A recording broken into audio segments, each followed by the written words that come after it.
Have you seen those videos? I'm X age, I avoid people, and here's why. If you haven't seen them, the gist of those videos is as I get older, I retreat from people because over my life, I've been hurt.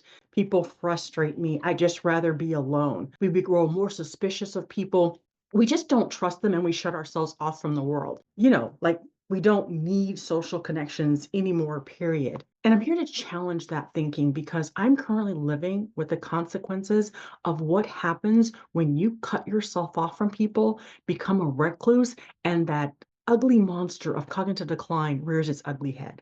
The truth is, as we age and our cognitive ability diminishes, we need those connections more than ever. And in this video, I'm sharing my truth, and I welcome your thoughts in the comments. While it may be true that as we get older, many of us start to feel more comfortable in our own space with our own company.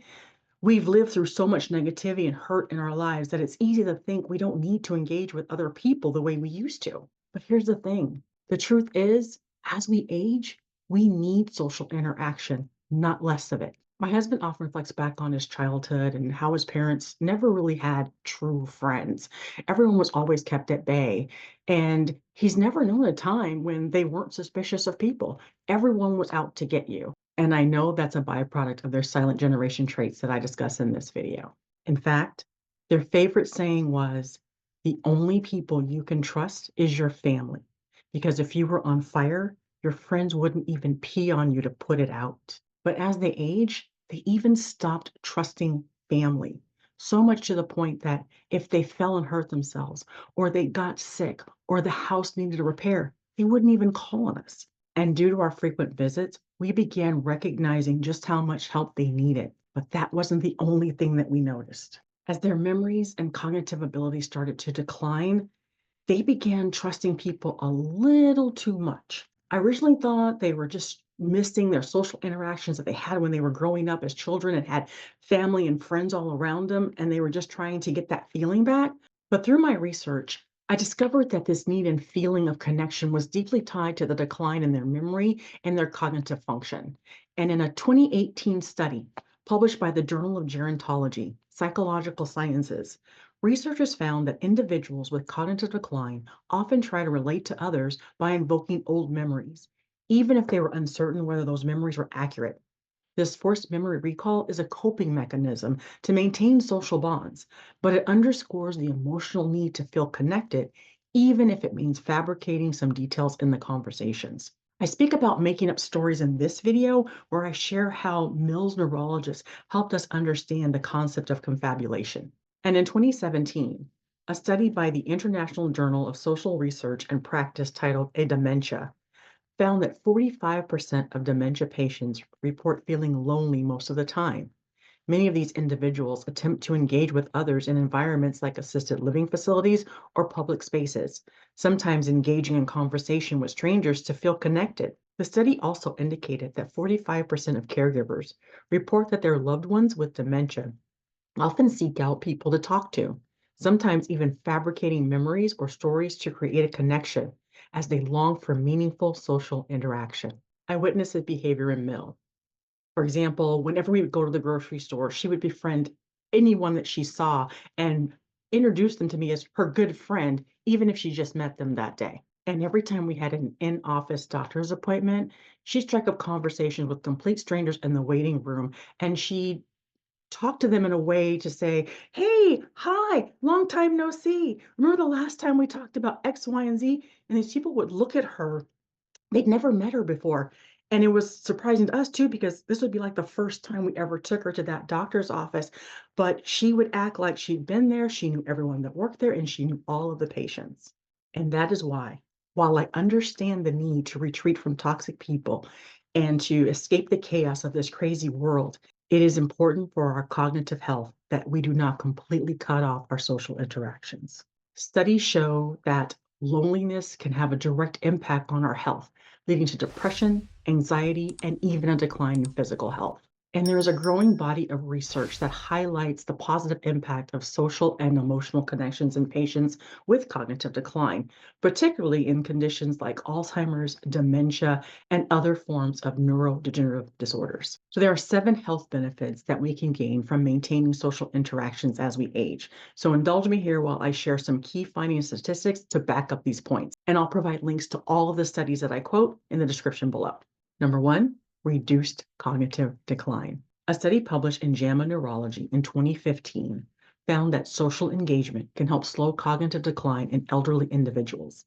The study demonstrated that older adults who regularly interacted with family, friends, and the community experienced lower cognitive decline compared to those who were more isolated. Number two, lower risk of dementia. According to a study published in the Lancet Public Health in 2019, social isolation is associated with a higher risk of dementia. The research found that individuals with low levels of social engagement had a 50 to 100% higher risk of developing dementia over a 10-year period compared to those with stronger social connections.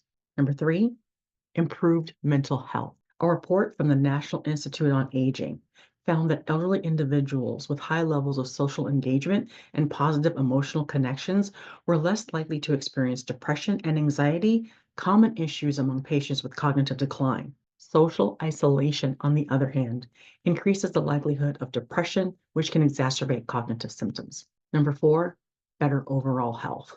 Research from the University of Michigan in 2018 found that people with strong social ties had a 50% lower risk of mortality, demonstrating that emotional and social connections are linked to better overall health, including physical health, which is critical for those with cognitive impairments. Number five, improved quality of life.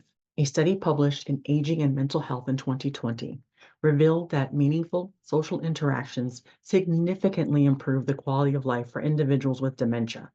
Patients who participated in social activities or who had regular visits from family members showed higher levels of happiness, less agitation, and improved cognitive function. Number six, cognitive benefits from caregiver engagement. According to research published in the journal Alzheimer's Disease in 2017, caregivers who engage emotionally and socially with patients with Alzheimer's disease can help reduce symptoms of anxiety, depression, and aggression. Patients often benefit from structured activities that involve social interaction, such as talking, walking, and shared hobbies. And number seven, increased neural activity. Studies have shown that social interaction can lead to increased neural activity in areas of the brain responsible for memory and emotional regulation. In patients with cognitive decline, this can help slow the progression of symptoms.